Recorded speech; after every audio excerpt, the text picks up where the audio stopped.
What's going on, everyone? This is Slackerman with another diecast model review. Today we're looking at the Italeri 1 in 100 scale, Russia T50-2 or PAK-FA or Su-57, I believe. This is Russia's 5th generation stealth fighter, similar to and to compete with the USA's F-22 Raptor. This is another Italeri model.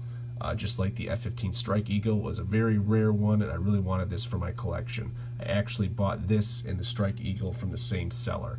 This is again is a very rare Italeri model. I haven't seen it anywhere turn up, so when he said he had the Strike Eagle, that was my number one that I wanted, and had this, I bought both immediately. So let's take a look. As far as the packaging, again, it's just a blister, nothing special there. You do get a stand that explains, obviously, the name of the jet and then where it's from. So again, this is Russia's try at a 5th generation fighter, and I have to say it's a very impressive model, and in real life, obviously an impressive jet. Starting with the front, kind of like the F-22 and the J-20, they all have a similar kind of cockpit and nose section. Kind of has an angular, canopy there. I do like, similar to the MiG-29, the fulcrum it has, and the Su-27, and the flankers has the infrared sensor on the nose, so that's very cool. It does have this very long antenna or weather vane looking thing, which I don't like. It would be nicer if it just stopped there, but that is part of the design. I really love Russia's camouflage for their jets, like the Su-34. It has that kind of mint green or bluish air camo. This one has different shades of gray and white, so I really like the look of that. Again, it's similar to the F-22 in the kind of, I think this is like a delta wing design. You have the red star on each of the wing tips there. You do have the big engines similar to the Super Flanker, so that's very cool. Lots of detail there. And then this is something I didn't know. I always wondered what this kind of stinger looking thing or this pod in the back. This is actually an extra sensor array that's in the back here, or radar I should say, to warn this jet as well as the fullback and the other flankers of anything coming from behind. So that's very cool. Taking a look at the underside, again, since this is a stealth 5th generation fighter, all of the armament is carried in internal bays. I think for this one, the bays are smaller than the Raptor. They've kind of sculpted them out. You can see it's in the middle sections there, so you can see the 2 bay doors there and 2 bay doors there.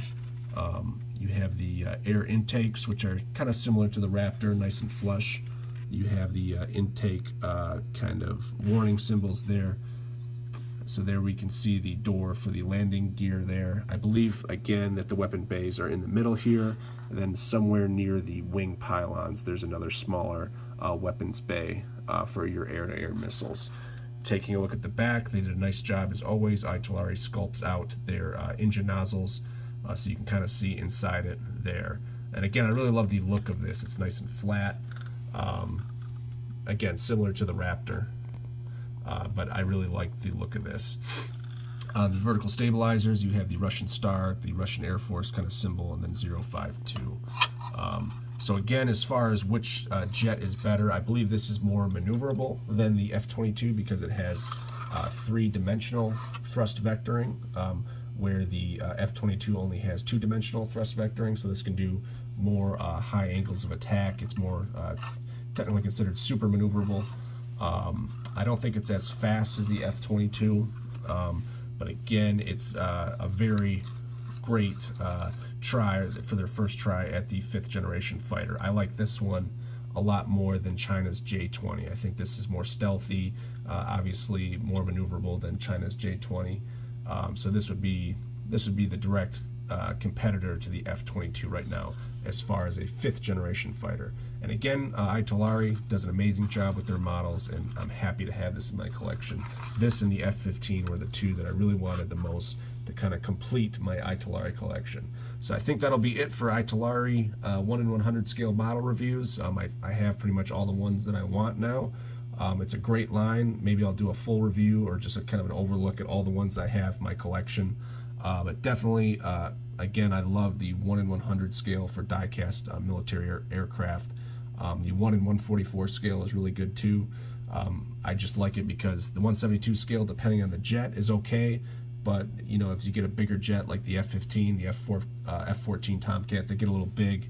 The Su-27, that's like a 12-inch jet or model in the 172 scale. So the 1/100 scale, it doesn't eat up a ton of shelf space, but again, it's not too small where you lose out on all the detail, and it's small enough to kind of pick up and mess around with, where the 172 is, usually they're bulky and heavy, and they're meant just to kind of sit on a shelf. So again, as far as a rating, I would easily give this a 5 out of 5. It is probably my third or second favorite Italeri 1/100 scale model that I own. So hope everyone liked the video, and thanks a lot for watching. Bye.